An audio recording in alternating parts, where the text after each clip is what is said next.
अलविदा मनमोहन सिंह। जी हाँ, भारत के पूर्व प्रधानमंत्री, भारत के पूर्व वित्त मंत्री, रिजर्व बैंक के पूर्व गवर्नर और भारत के पूर्व आर्थिक सलाहकार मनमोहन सिंह अब हमारे बीच नहीं रहे। आज एम्स में उन्होंने अपनी आखिरी सांस ली 92 साल की उम्र में। पहले उनकी हालत गंभीर की खबर आई, प्रियंका गांधी एम्स पहुंच चुकी थी, उसके थोड़ी देर बाद ही उनके गुजर जाने की खबर आई।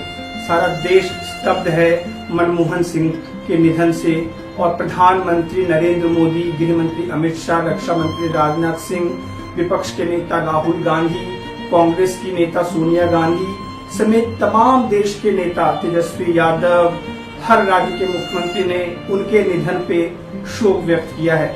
मनमोहन सिंह एक ऐसा नाम था जिसके की पॉलिटिकल तौर पर तो कोई आलोचक हो सकते थे, लेकिन व्यक्तित्व तो उनका ऐसा कमाल का था कि उसका विरोध किसी ने कभी नहीं किया। उनको कई आरोप भी झेलने पड़े। जब यूपीए की सरकार थी 2004 से 2014 के बीच, जब नेशनल एडवाइजरी बना दी गई और सोनिया गांधी को नेशनल एडवाइजरी कमेटी का अध्यक्ष बना दिया गया, तो ऐसा आरोप उस समय के विपक्ष ने लगाया कि मनमोहन सिंह मौन मोहन सिंह हैं। लेकिन राजनीतिक आरोप दूसरी तरफ है, लेकिन उनकी छवि भारत में आर्थिक सुधार लाने की दिशा में एक बेहतरीन कदम बताया गया जब उन्होंने 1991 में आर्थिक सुधार भारत में शुरू किया। 26 सितंबर 1932 के पंजाब को जन्मे मनमोहन सिंह ने अपनी 92 वर्ष की यात्रा में बहुत कुछ देखा। 26 सितंबर 1932 में जन्मे मनमोहन सिंह का आज यानी 26 दिसंबर 2024 को निधन हो गया। सारा देश स्तब्ध है। मैं बार बार इस चीज को दोहरा रहा हूं क्योंकि व्यक्तिगत तौर पर उनका कोई आलोचक नहीं हो सकता। उन्होंने देश की भरपूर सेवा की। 1972 में वो देश के आर्थिक सलाहकार बने। उसके बाद उन्होंने रिजर्व बैंक के गवर्नर की जिम्मेदारी निभाई और 1991 में नरसिम्हा राव सरकार में वो वित्त मंत्री बनाए गए और वहीं से शुरू हुई भारत की एक नई यात्रा, आर्थिक यात्रा जिसको हम कह सकते हैं। जो क्रेडिट जाता है इसका बहुत हद तक नरसिम्हा राव को तो जाता ही है, लेकिन जो असली कड़ी इस आर्थिक सुधार के थे वो मनमोहन सिंह थे। इसके लिए देश उनका सदैव आभारी रहेगा, इसमें किसी बात का कोई शक नहीं है।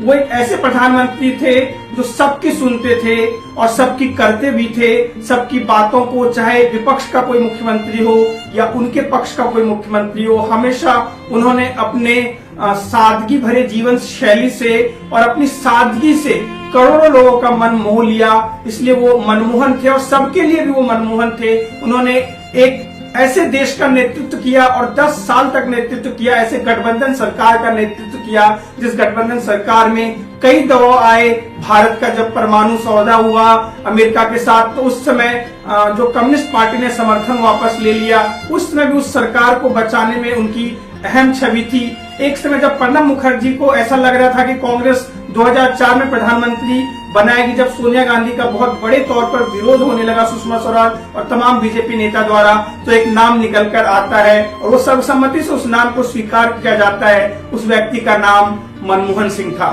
जी हाँ, पंजाब में जन्मे मनमोहन सिंह ने 1932 में उनके गांव में जन्म के 12 साल तक उनके गांव में बिजली नहीं थी। लालटेन की रोशनी में उन्होंने अपनी पढ़ाई पूरी की और बहुत छोटी सी उम्र में उनकी मां का निधन हो गया। उनको उनके ग्रैंड मदर ने संभाला।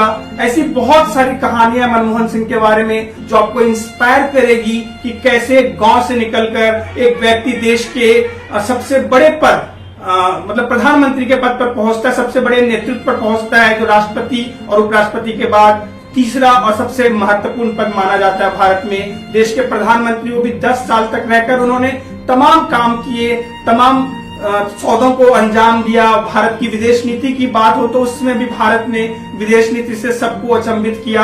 हम कांग्रेस पार्टी से विरोध कर सकते हैं, लेकिन मनमोहन सिंह से हम विरोध नहीं कर सकते हैं। ऐसी छवि उन्होंने गढ़ी थी अपने पूरे जीवन काल में। 92 साल की इस यात्रा में तमाम दौर देखा उन्होंने।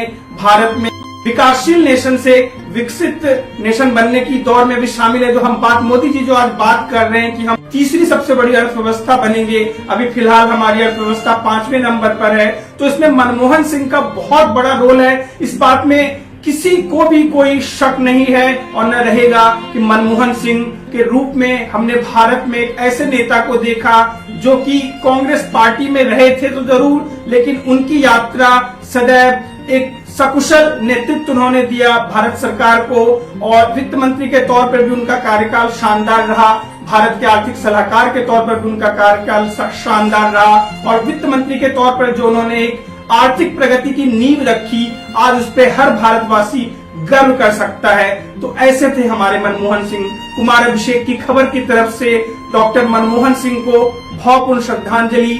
देश उनको और उनके किए गए कार्यों को हमेशा याद करेगा। उनका राजकीय सम्मान के साथ अंतिम संस्कार किया जाएगा।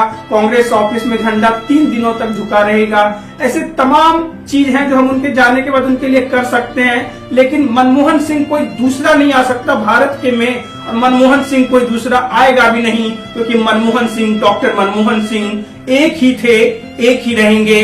जय हिंद।